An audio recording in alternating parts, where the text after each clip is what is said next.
తెలంగాణ రాజకీయాల్లో ఆ ఇద్దరూ దూసుకుపోయే ప్రయత్నంలో ఉన్నారు.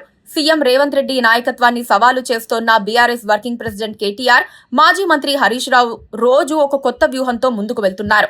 ప్రభుత్వాన్ని ఇరుకున పెట్టడమే పనిగా పెట్టుకున్నారు. ఈ క్రమంలో తమ దీర్ఘకాలిక వ్యూహాలకు సైతం పదును పెడుతున్నారు. బీఆర్ఎస్ వర్కింగ్ ప్రెసిడెంట్ కేటీఆర్ వచ్చే ఏడాది నుంచి రాష్ట్ర వ్యాప్తంగా భారీ పాదయాత్రకు సిద్ధమవుతున్నారనే వార్తలు రాజకీయ వర్గాల్లో హాట్ టాపిక్ గా మారాయి. ఏ ఇద్దరు నేతలు కలిసినా అదే విషయాన్ని చర్చించుకుంటున్నారు.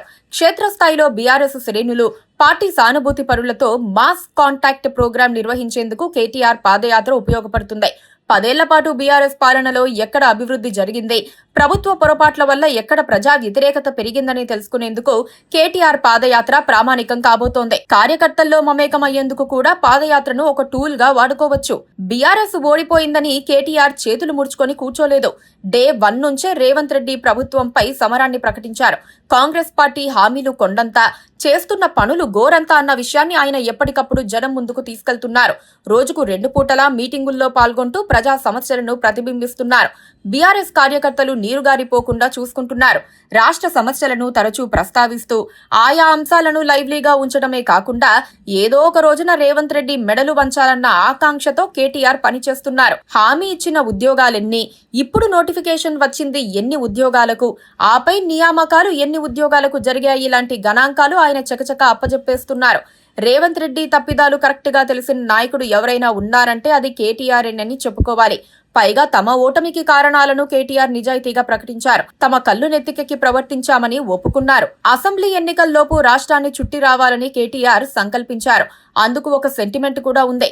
తెలుగు రాష్ట్రాల రాజకీయ చరిత్రను పరిశీలిస్తే పాదయాత్రలు ఎప్పుడూ అధికార పీఠాన్ని మార్చే శక్తివంతమైన సాధనాలుగా నిలిచాయి.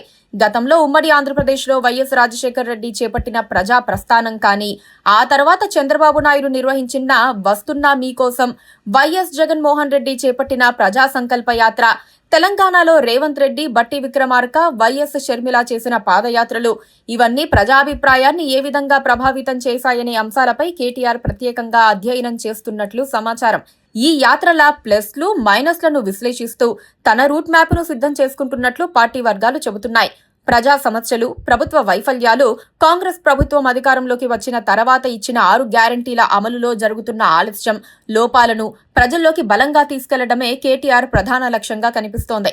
ముఖ్యంగా రైతాంగ సమస్యలను ఫోకస్ చేయనున్నారు. రుణమాఫీ సగం మందికే కావటం, రైతు భరోసా నిధుల విడుదలపై క్షేత్రస్థాయిలో అసంతృప్తిని క్యాష్ చేసుకోవటం, జాబ్ క్యాలెండర్, ఉద్యోగ నియామకాలపై యువతలో ఉన్న అసహనాన్ని బీఆర్ఎస్ వైపు తిప్పుకోవటం, ప్రాజెక్టుల నిర్వహణలో వైఫల్యాలు, గ్రామీణాభివృద్ధి కుంటుపడటం వంటి అంశాలను ప్రధాన ఎజెండాగా మార్చుకోనున్నారు.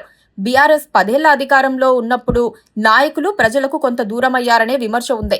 ఇప్పుడు నేరుగా ప్రజల వద్దకు వెళ్లటం ద్వారా ఆ దూరాన్ని తగ్గించుకోవాలని కేటీఆర్ యోచిస్తున్నారు.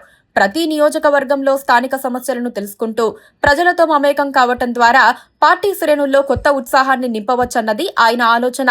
పాజిటివ్ ఇమేజ్ తో మళ్లీ అధికారానికి రావాలన్నదే కేటీఆర్ ఆకాంక్షగా కనిపిస్తోంది.